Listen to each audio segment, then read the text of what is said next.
இந்த சிச்சுவேஷனுக்கு அந்த மியூசிக் போட்டால் எப்படி இருக்கும்? போட்டு பார்ப்போமா?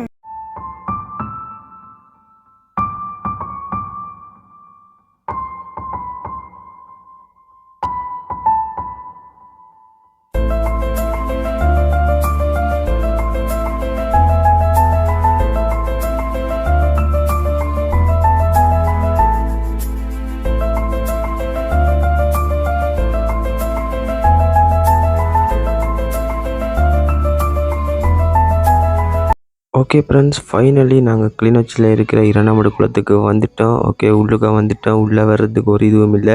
முதல் சைன் வைக்க சொல்லுவாங்க, ஆனால் இப்போ சைன் வைக்கிற இதெல்லாம் இல்லை. நாங்கள் ஜாலியாக உள்ளே வந்துட்டோம். அசல்லையே செக்யூரிட்டி அண்ணா ஒருத்தர் நின்றாரு. நாங்கள் நினச்சோம் அவர் காசு ஏதாச்சும் கேட்பாருண்டு, ஆனால் காசு ஒன்றும் கேட்கல. உள்ளே விட்டுட்டாங்க. நாங்கள் பாட்டுக்கு அப்படியே நடந்து மேலே போயிட்டுருக்கோம். மேலே தான் குளம் இருக்குது.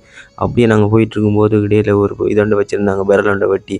ஓகே, நாங்கள் புதுசாக ரைவ் பண்ணுவோண்டு அதுக்குள்ளால் கேமரா எடுப்போம்னு நினச்சிட்டாங்க. அதுக்குள்ளால் பூந்தேன், மண்டையில் அடிச்சிருச்சு.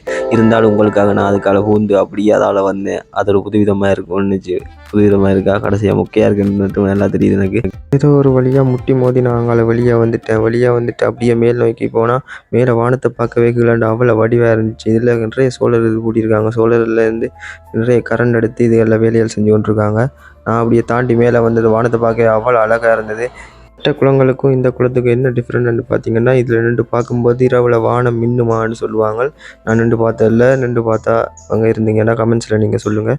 அப்புறம் பார்த்தீங்கன்னா, அங்கே மஞ்சள் தடை போட்டு வச்சுருக்காங்க. அதாவது ஏன்டா அங்கால போகக்கூடாது, அங்கால ஏற்கனவே 2-3 பேர் செத்துருக்காங்க, அதனால் தடை போட்டு வச்சுருக்காங்க. அப்புறம் இதில் நோ ஃபிஷிங்னு போட்டு வச்சுருக்காங்க. அதாவது இதில் வந்து மீன் பிடிப்பாங்க சிலர், அப்படி மீன் பிடிக்க வேண்டாம்னு சொல்லி போட்டு வச்சுருக்காங்க இந்த குளத்தில். அப்புறம் அங்கால அப்படியே பார்த்தீங்கன்னா, அங்காலையும் அப்படியே போகக்கூடாதுன்னு சொல்கிறாங்க. தடை போட்டு தான் வச்சுருக்காங்க. அங்கால ஏன்னா தண்ணி இப்போ தான் பாஞ்சு நிப்பாட்டி வச்சுருக்காங்க. அங்கே மட்டும் இல்லாமல் ஃபேமிலியாக எல்லாம் வருவாங்க. அப்போ சின்ன குழந்தைங்கள்லாம் வரும்போது அங்கால விட்டால் அவங்கள போயிட்டு தெரியாமல் தவறி கீழே விழுந்து போனாலும்ன்றதுக்காக அதை ஃபுல்லாகவே தடையாகவே போட்டுட்டாங்க.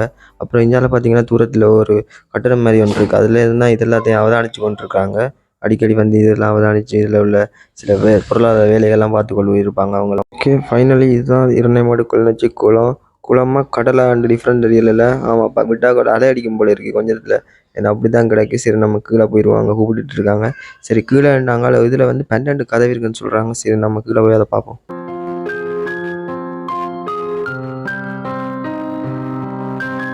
பார்க்கும்போதே உங்களுக்கு தெரியும், இப்போ தான் தண்ணியை திறந்து விட்டு இப்போ நிப்பாட்டி வச்சுருக்காங்க. அங்கே கொஞ்சம் கொஞ்சம் தண்ணி நிற்கிது.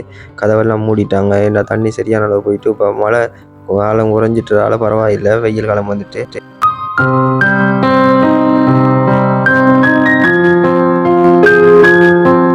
பார்த்தீங்கன்னா, இப்போ தான் கட்டினவங்க. முதல் வந்து என்னென்னா தண்ணி பாஞ்சு இதெல்லாம் அடித்து சென்று இப்போ திருப்பி கட்டியிருக்காங்க. ஓகே, நாங்கள் இப்போ வெளியே போயிடலாம். வெளியே வந்துட்டோம். இங்கெல்லாம் பார்த்தீங்கன்னா சரளைக்கல் படிவு நடைபெற்றதாக சொல்லப்படுது ஆதி காலத்தில். இப்போல்லாம் பார்த்தீங்கன்னா கிளிநொச்சி என்று சொன்னாலே இரணைமடு குளம் என்று தான் சொல்லுவாங்க. அந்த இடத்துக்கு பேர் போன இடமா இருக்குது இந்த கிளிநொச்சியில் உள்ள இரணைமடு குளம். மழை காலத்துல எல்லாம் பார்த்தீங்கன்னா இதை பார்க்குறதுக்காகவே ஆயிரக்கணக்கான மக்கள் இங்கே வருவாங்க. இதை பார்க்குறதுக்காக வெளிநாட்டில் இருந்த எல்லாம் மக்கள் அந்த டைமில் நிறைய பேர் வந்திருப்பாங்க. கிளிநொச்சியிலேயே உள்ள பாலங்களே நீளமான பாலமும் இதுதான். இது கீழே தான் நீர் போகும். அதனால் இந்த பாலத்தை உறுதியான பாலமாக அமைச்சிருக்கணும். எல்லாம் பார்த்தீங்கன்னா நீர் விட்டுருக்கணும். விவசாயத்துக்கு தேவையான நீர் இங்கே இருந்தால் இப்போ கோடை காலங்களில் போகப்படுது. அப்புறம் இதில் வந்து பார்த்திங்கன்னா இதில் அப்படி நீரே போகும்போது இந்தியாவில் திரும்பி பார்த்தீங்கன்னா இந்தியாவில் உள்ள கதவு 12 அப்படியே லைனாக நீங்கள் பார்த்துக்கொண்டு போகிற மாதிரியே இருக்கும். பார்த்திங்கன்னா எல்லா கதவையுமே பூட்டி வச்சுருக்காங்க, 12 கதவையும். ஆனால் மழை காலத்தில் பார்த்திங்கன்னா அவ்வளோத்தையும் திறந்து விட்ருவாங்க. பாக்கி லுக்கிங் லைக் ஏ வாவ் அந்த மாதிரி தான் இருக்கும்.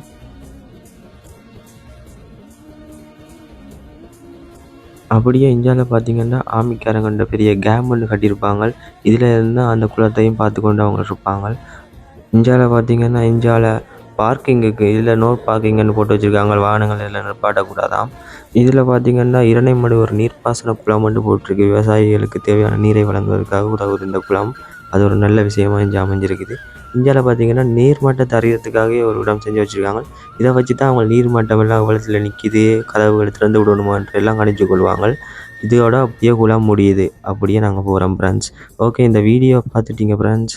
இந்த வீடியோ நல்லா இருந்துச்சுன்னா நீங்கள் அதுக்கு ஒரு லைக்கை போட்டு நம்ம சேனலையும் சப்ஸ்கிரைப் பண்ணி நம்ம சேனலை நீங்கள் தான் வரவேற்கணும். ஓகே, இது ஒரு கிளிநொச்சி சேனல். இலங்கையிலேருந்து நாங்கள் செஞ்சு வந்துருக்கோம்.